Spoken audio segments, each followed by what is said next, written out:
آپ لوگوں نے سنا ہوگا وہ خلیفہ ہارون الرشید اور مامون الرشید کے بارے میں.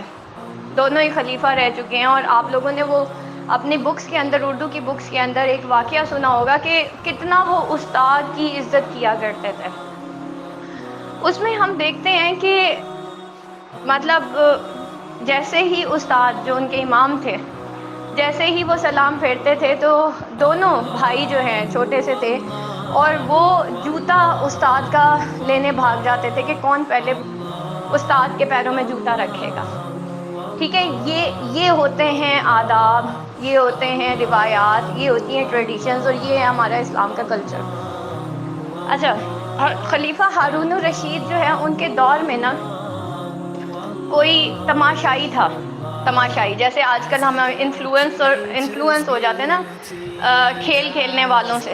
ٹھیک ہے، تو وہ بھی تماشائی تھا. تماشائی یہ ہے کہ وہ کوئی ایسا کرتب کرے کہ آپ تالیاں بجائیں تو ہم تماشا دیکھ کے تالی بجاتے ہیں، اور ایسے لوگوں کو ہم تماشائی کہتے ہیں. اب وہ تماشائی کیا کرتا تھا کہ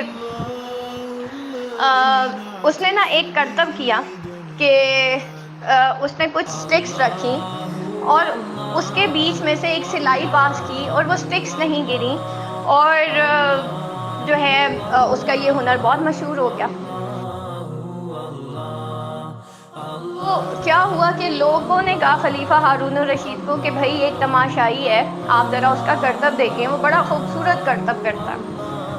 تو اس نے کہا کہ اچھا چلو ٹھیک ہے، بلا لو. بندے اکٹھے کر لیے، ارد گرد بہت سارے لوگ اکٹھے ہو گئے کہ بھائی دیکھیں کون سا تماشائی ہے جس کا اتنا بڑا کرتب ہے.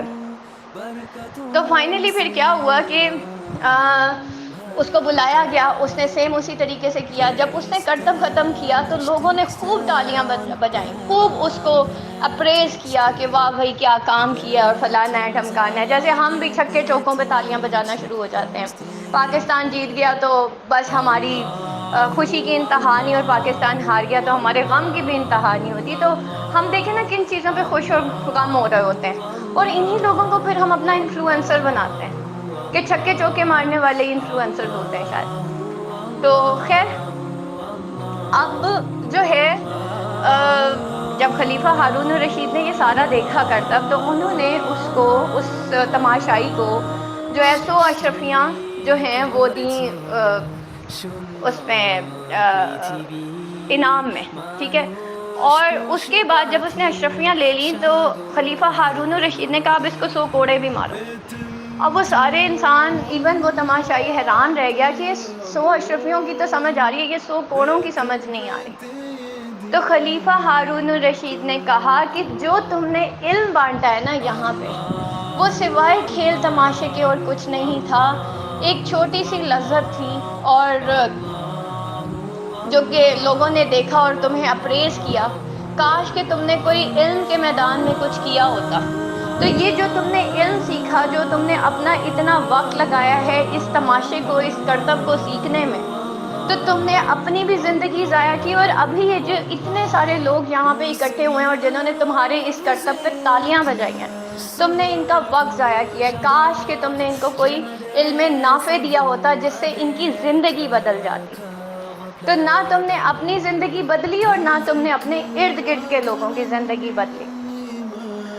تو اب دیکھیں، ہم لوگوں نے یہ دیکھنا، میں جس دن میں نے یہ واقعہ پڑھا تھا اور سنا تھا بھی، تو میں نے اس دن سے ہر اپنے اندر جھانک کے دیکھا کہ میں ایسے کون سے نان پریکٹیکل، نان پروڈکٹیو کام کر رہی ہوں، ایسے کن تماشائیوں کو میں دیکھ رہی ہوں کہ جس کی وجہ سے میری زندگی جو ہے وہ برباد ہو رہی ہے. تو لٹرلی میں آپ کو خود اپنی لائف کے بارے میں بتا دیتی ہوں، میں سانگس نہیں سنتی، میں ڈانسز نہیں دیکھتی، میں ڈراماز نہیں دیکھتی، موویز میں نہیں دیکھتی.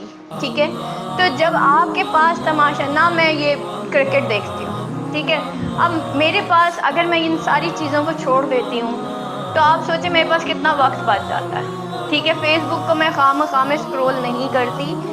میں جو ہوں، آج سے 9 سال پہلے میں نے اینڈرائڈ خریدا تھا. ٹھیک ہے، اور آج سے 8 سال پہلے میں اپنی اکیڈمی بنا چکی تھی 1 سال کے اندر اینڈرائڈ سے.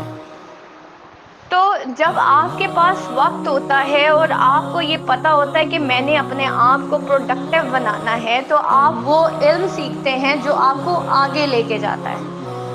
آپ مجھے صرف اتنا بتا دیجیے کہ کیا یہ علم ہے کہ عمران خان کے کتنے بچے ہیں؟ نواز شریف جو ہے وہ اس وقت لندن میں ہے، اور فوج جو ہے اس نے پورا پاکستان لوٹ لیا ہے، اور جو عدالتیں ہیں وہ ناانصافی کر رہی ہیں۔ کیا یہ علم ہے یا یہ کیا ہے؟ میری آج تک سمجھ نہیں آئی۔ لیکن سوسائٹی کے پرابلمز کیا ہے؟ سوسائٹی کا پرابلم ایجوکیشن ہے، سوسائٹی کا پرابلم سکلز ہے، سوسائٹی کا پرابلم جو ہے وہ ایک آبویسلی جابز ہیں، ذریعہ معاش ہے۔ تو نبی پاک صلی اللہ علیہ وسلم نے معاش کریٹ کرنے کے لیے یہ انتظار نہیں کیا تھا کہ آپ جو ہیں پہلے سردار بنیں گے تو پھر ذریعہ معاش کریٹ کیا جائے گا۔